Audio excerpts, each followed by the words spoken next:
Há muito tempo, antes mesmo de existir o mundo como o conhecemos, havia um belo anjo chamado Lúcifer. Ele era uma das mais magníficas criações de Deus no céu, conhecido por sua inteligência e beleza radiante. Sua posição elevada e liderança na adoração a Deus o tornavam profundamente admirado no paraíso celestial. Lúcifer era adornado com pedras preciosas e sua aparência irradiava a gloriosa luz de Deus. Ele possuía grande sabedoria e poder, sendo um líder na adoração e louvor a Deus. Seu papel era trazer glória a Deus por meio da música e do louvor, e sua presença era uma fonte de inspiração para os outros anjos. Apesar de sua posição elevada e honra concedida, algo mudou em Lúcifer. Ele tornou-se orgulhoso e ambicioso, desejando ser como Deus e ser adorado da mesma forma. Esse desejo o levou por um caminho perigoso, transformando seu orgulho em rebelião contra Deus.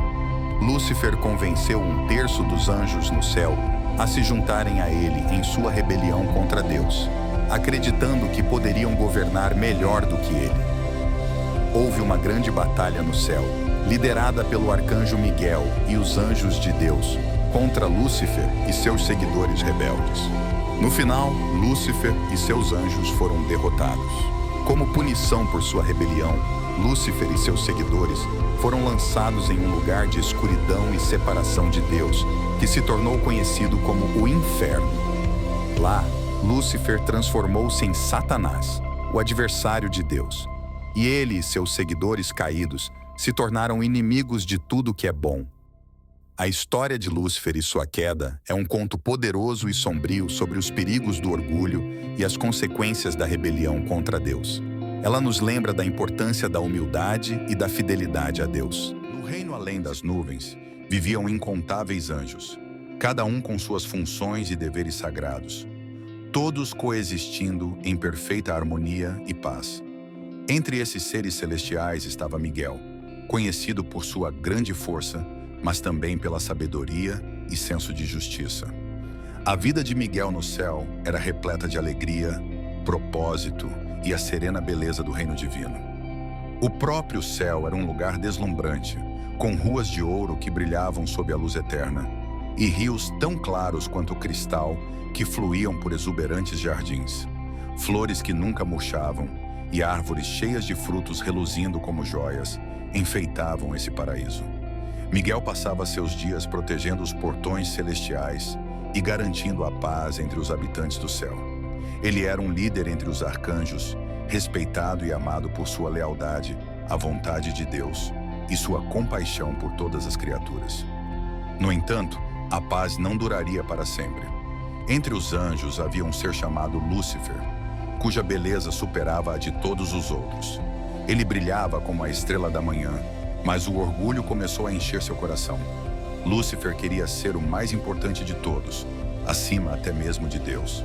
Esses pensamentos sombrios trouxeram tristeza ao céu, pois iam contra o amor e a unidade que reinavam ali. Certo dia, Lúcifer decidiu se rebelar contra Deus. Ele persuadiu um terço dos anjos a se juntar a ele, prometendo-lhes poder e liberdade. Mas isso foi um erro terrível, pois ninguém poderia se igualar à majestade de Deus. Quando Miguel soube da rebelião de Lúcifer, entendeu que deveria agir rapidamente para proteger o céu e a ordem divina. Deus confiou a Miguel a tarefa de liderar os anjos fiéis em batalha contra Lúcifer e seus seguidores. Era o início de uma batalha grandiosa, uma luta entre a luz e as trevas no próprio coração do céu. No dia da batalha, o céu foi tomado pelo som de espadas e o brilho das armaduras celestiais. Miguel, empunhando sua espada de luz pura, liderou o ataque contra Lúcifer. O combate foi feroz, com Miguel e seus anjos se movendo rapidamente, esquivando-se das chamas negras e revidando com explosões de luz brilhante. Lúcifer, armado com sua própria espada poderosa, lutou com toda a sua força. O céu se tornou um campo de caos, pintado com traços de luz e sombra. Ambos os lados sofreram perdas consideráveis, pois nunca antes uma batalha assim havia ocorrido no céu. Apesar da força de Lúcifer, a fé de Miguel e sua determinação eram inabaláveis. Com um grito poderoso, Miguel invocou o poder do bem e sua espada brilhou ainda mais forte. Em um momento decisivo, ele desferiu um golpe fatal em Lúcifer. O impacto foi devastador. Lúcifer, incapaz de resistir à força da fé de Miguel e à união dos anjos leais, foi derrotado. Lúcifer e seus seguidores foram expulsos do céu, caindo como estrelas cadentes, longe da luz e da glória de Deus. Miguel e seus anjos triunfaram, mas seus corações estavam pesados pela perda de seus irmãos. A paz retornou ao céu, mas a batalha serviu como um lembrete do perigo do orgulho e da importância da humildade e lealdade. A partir desse dia, Miguel foi celebrado como o protetor do céu, um herói que se manteve firme diante da escuridão e preservou o reino da luz. Sua bravura e fé salvaram o paraíso, garantindo que o amor e a unidade reinariam para sempre. E assim, a história da batalha entre Miguel e Lúcifer se tornou uma lenda, ensinando a todos sobre o poder do bem e os perigos do orgulho. Há muito tempo, depois que Moisés liderou os israelitas para fora do Egito através do Mar Vermelho, eles viajaram pelo deserto até um lugar chamado Monte Sinai. Deus os havia libertado da escravidão e agora queria dar a eles regras especiais para viver. Regras que os ajudariam a ser bons uns com os outros e a permanecerem próximos a Ele. Moisés subiu sozinho o alto e rochoso Monte Sinai. A montanha estava coberta por nuvens espessas e havia trovões e relâmpagos. Era um pouco assustador, mas Moisés sabia que era importante. Deus mesmo iria falar com ele lá. Deus falou com Moisés na montanha por 40 dias e 40 noites. Ele contou a Moisés 10 regras muito importantes que ficaram conhecidas como os 10 mandamentos. Essas não eram apenas quaisquer regras, eram a maneira de Deus mostrar ao povo como viver em paz uns com os outros e ser fiéis a Ele. Quando Moisés desceu da montanha, trouxe consigo 2 tábuas de pedra. Os mandamentos estavam escritos nessas tábuas para que todos pudessem lembrar. Os mandamentos diziam: "Não terás outros deuses além de mim", o que significava que os israelitas deveriam adorar apenas o único Deus verdadeiro. "Não farás para ti imagem esculpida", o que significava que Deus não queria que as pessoas adorassem estátuas ou imagens como se fossem deuses. "Não tomarás o nome do Senhor teu Deus em vão", o que significava que deveriam falar o nome de Deus com respeito, não descuidadamente. "Lembra-te do dia de sábado para o santificar", pois Deus queria um dia por semana para que descansassem e pensassem nele, assim como Deus descansou no 7º dia quando criou o mundo.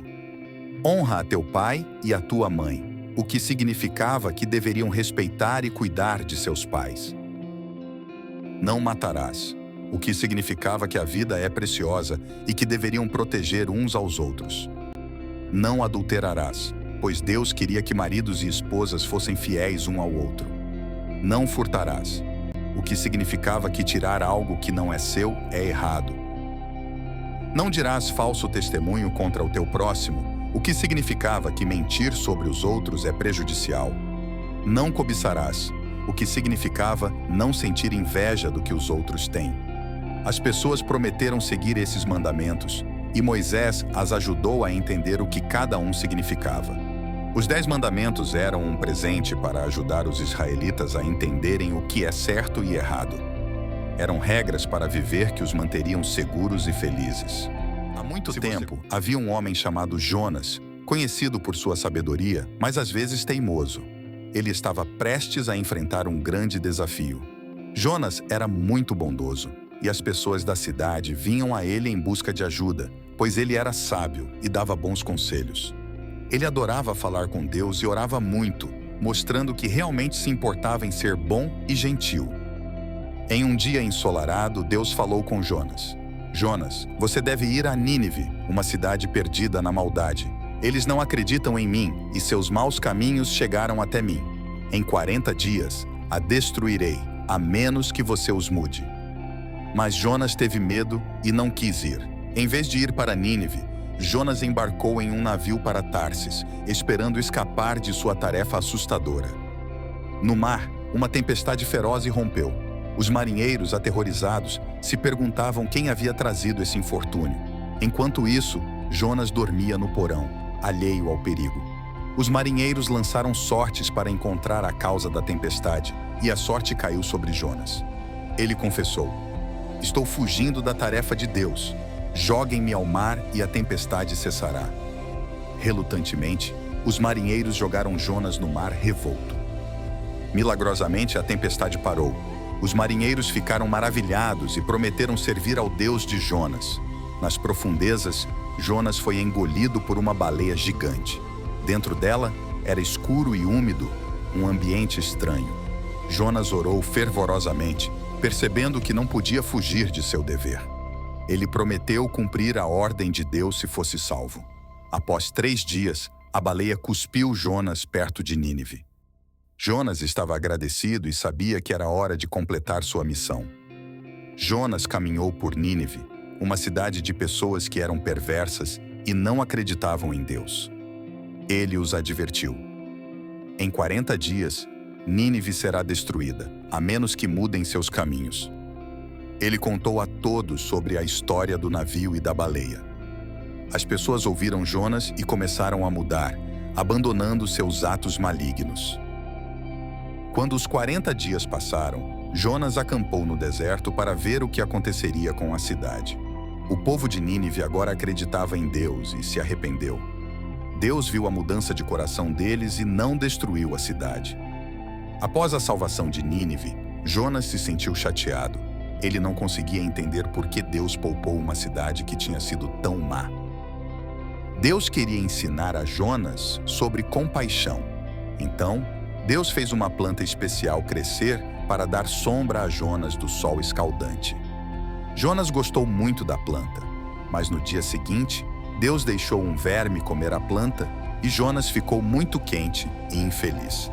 Deus perguntou a Jonas: "Você se importa com a planta?" Jonas disse que sim.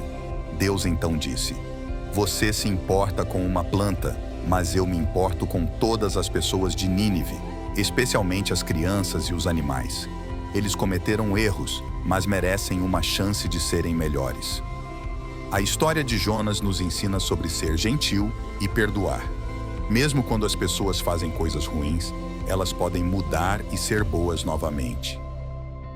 Na antiga terra da Judéia, nasceu uma criança especial chamada João.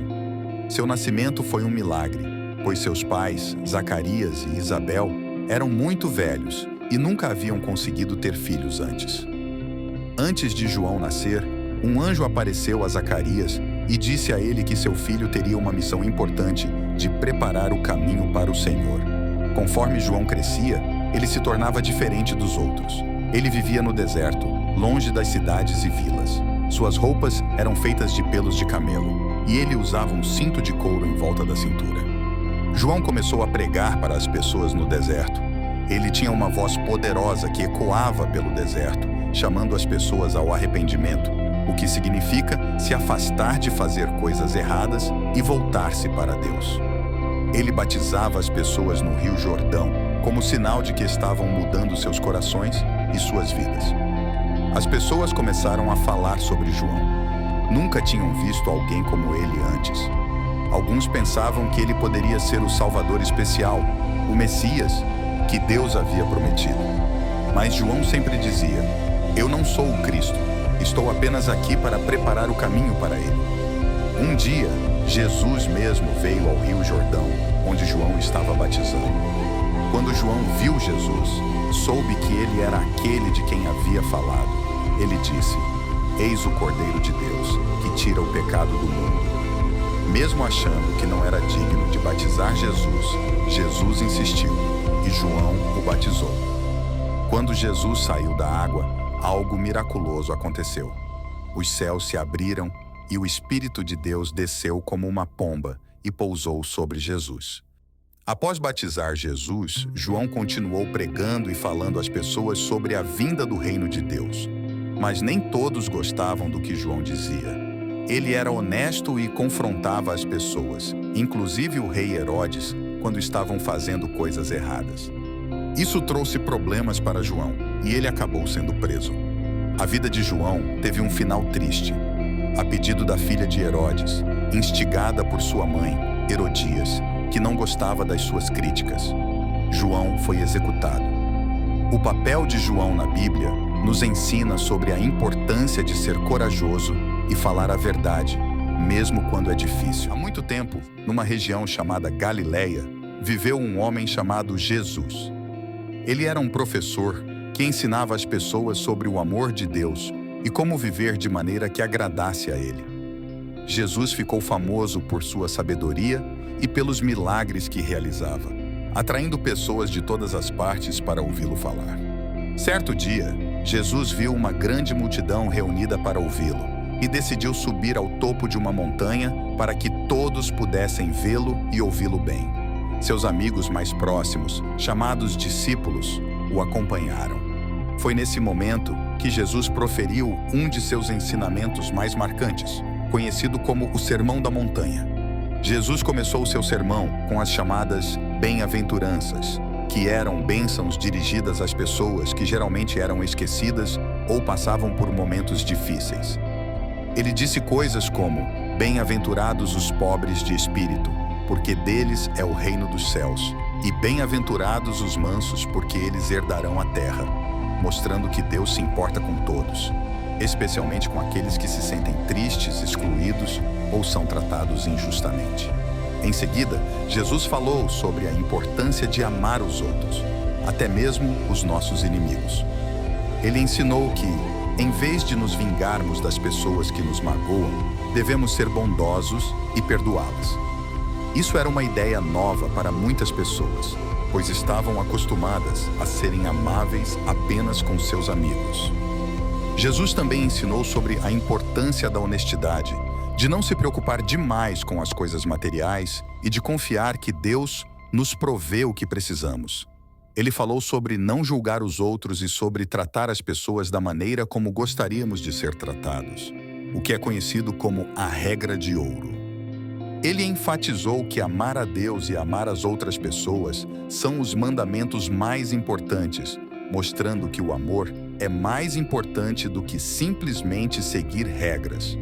Após terminar seu sermão, as pessoas ficaram maravilhadas. Nunca tinham ouvido alguém ensinar como Jesus antes. Suas palavras estavam cheias de bondade, esperança e amor. O Sermão da Montanha continua sendo extremamente relevante hoje em dia. Ele nos ensina como ser gentis e bons uns com os outros, mostrando que a humildade, a preocupação e o amor são o que nos fazem verdadeiramente felizes e nos aproximam de Deus.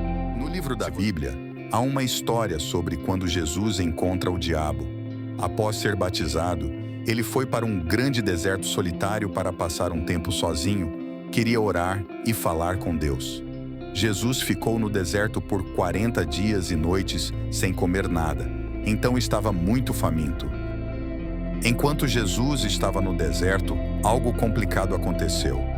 O diabo, um espírito maligno que tenta fazer as pessoas fazerem coisas erradas, veio para tentar Jesus. O diabo sabia que Jesus estava muito faminto, então disse a Jesus: "Se és o Filho de Deus, manda que estas pedras se transformem em pão." Mas Jesus sabia que era errado usar seu poder apenas para se sentir confortável, então disse: "Está escrito, nem só de pão viverá o homem, mas de toda palavra que procede da boca de Deus." Então, o diabo levou Jesus à cidade santa, Jerusalém, e o fez ficar no ponto mais alto do templo. O diabo disse: "Se és filho de Deus, lança-te daqui abaixo, porque está escrito: aos seus anjos ordenará a teu respeito que te guardem, e eles te susterão nas mãos, para que não tropeces em alguma pedra." Mas Jesus respondeu: "Também está escrito: não tentarás o Senhor teu Deus." Finalmente, o diabo levou Jesus a uma montanha muito alta e lhe mostrou todos os reinos do mundo e sua glória. O diabo disse: "Tudo isto te darei se, prostrado, me adorares." Mas Jesus disse: "Retira-te, Satanás, porque está escrito: adorarás o Senhor teu Deus, e só a ele servirás. Depois disso, o diabo deixou Jesus. Jesus mostrou que era mais forte do que qualquer tentação.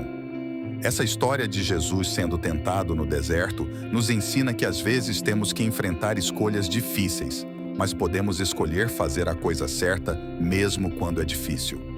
Jesus usou as palavras de Deus para ajudá-lo a fazer as escolhas certas. Isso nos lembra que quando sabemos o que é certo e verdadeiro, podemos resistir firmemente a qualquer tipo de tentação. Há muito tempo, existiam dois homens muito diferentes. O primeiro homem era muito rico e vivia em uma grande e bela casa. Ele usava as roupas mais elegantes e comia os alimentos mais deliciosos todos os dias. Não muito longe de sua casa, bem perto do portão, havia outro homem chamado Lázaro. Lázaro era muito pobre e estava doente. Ele não tinha uma casa, roupas boas e estava sempre com fome. Tudo o que ele queria era comer as migalhas que caíam da mesa do homem rico. Até os cães vinham lamber suas feridas, fazendo-lhe companhia. O homem rico via Lázaro, mas nunca o ajudava. Continuava vivendo sua vida cheia de diversão e abundância, sem se importar com aqueles que estavam em necessidade ao seu redor. Então, um dia, Lázaro faleceu, e os anjos o levaram para um lugar especial chamado céu, onde ele não estava mais com fome ou em dor. Lá, ele estava confortado e feliz. O homem rico também faleceu, mas ele se encontrou em um lugar de sofrimento chamado inferno. Ele estava em grande dor e com muita sede, mas havia um enorme abismo entre ele e Lázaro, e ele não podia alcançar o lugar onde Lázaro estava. O homem rico clamou: "Pai Abraão, tenha misericórdia de mim. Envie Lázaro para molhar a ponta do dedo em água e refrescar minha língua, pois estou em agonia neste fogo." Mas Abraão disse: "Filho, lembre-se de que durante a sua vida você recebeu coisas boas, enquanto Lázaro recebeu coisas ruins. Mas agora ele está confortado aqui e você está em agonia. Além disso, há um grande abismo entre nós e vocês, de modo que aqueles que desejam passar daqui para você não podem, nem alguém pode atravessar de lá para nós." O homem rico então pediu se Lázaro poderia ser enviado para avisar seus irmãos, para que eles não acabassem no lugar de sofrimento também. Abraão disse a ele que seus irmãos podiam ouvir as palavras de Moisés e dos profetas, que nos ensinam como viver bem. Conforme a história se conclui, a mensagem se torna clara. A vida não é apenas sobre a riqueza que acumulamos ou os prazeres que desfrutamos, mas sobre o amor que compartilhamos, a ajuda que damos e o legado que deixamos. A história de Lázaro e o homem rico nos ensina a olhar além de nossos desejos e a cuidar daqueles ao nosso redor, pois ao fazer isso, encontramos a verdadeira essência da humanidade e o caminho para a paz e a felicidade duradouras. Um dia, Paulo estava orando quando, de repente, um redemoinho de luz apareceu diante dele. Num piscar de olhos, Paulo se viu flutuando pelo céu, subindo cada vez mais alto, passando pelas nuvens até um lugar como nenhum outro. Ele pousou suavemente em um chão feito de nuvens que brilhavam como diamantes. Este não era um lugar comum. Este era o paraíso. A primeira coisa que ele notou foi a música. Era como se todos os sons mais bonitos que ele já havia ouvido estivessem sendo tocados ao mesmo tempo por anjos. Eles tinham asas que brilhavam e sua música fazia o ar dançar com cores. Então, Paulo viu algo incrível. Animais que ele nunca tinha visto antes. Havia leões com asas conversando com pavões de penas prateadas e gigantes gentis que podiam flutuar. Em toda parte, criaturas cheias de alegria e paz. À sua frente, havia um caminho com luz sagrada que levava a um magnífico palácio. O palácio era feito de um cristal tão claro que se podia ver o arco-íris dentro dele. Enquanto Paulo caminhava, flores ao longo do caminho floresciam só para ele. De repente, diante do palácio, Paulo viu uma figura tão brilhante que mal podia ver. Era Jesus, rodeado por uma luz deslumbrante. Jesus sorriu para Paulo e seu coração se encheu de uma felicidade que ele nunca conhecera. Jesus não falou com palavras, mas Paulo podia entender tudo o que ele queria dizer. Era como se o próprio amor estivesse falando, contando segredos sobre alegria e paz. Jesus mostrou a Paulo um rio que brilhava com vida. A água não era apenas azul, mas viva com todas as cores que Paulo podia imaginar. À beira do rio havia uma árvore que dava 12 tipos de frutos, um para cada mês, e suas folhas podiam curar qualquer coisa.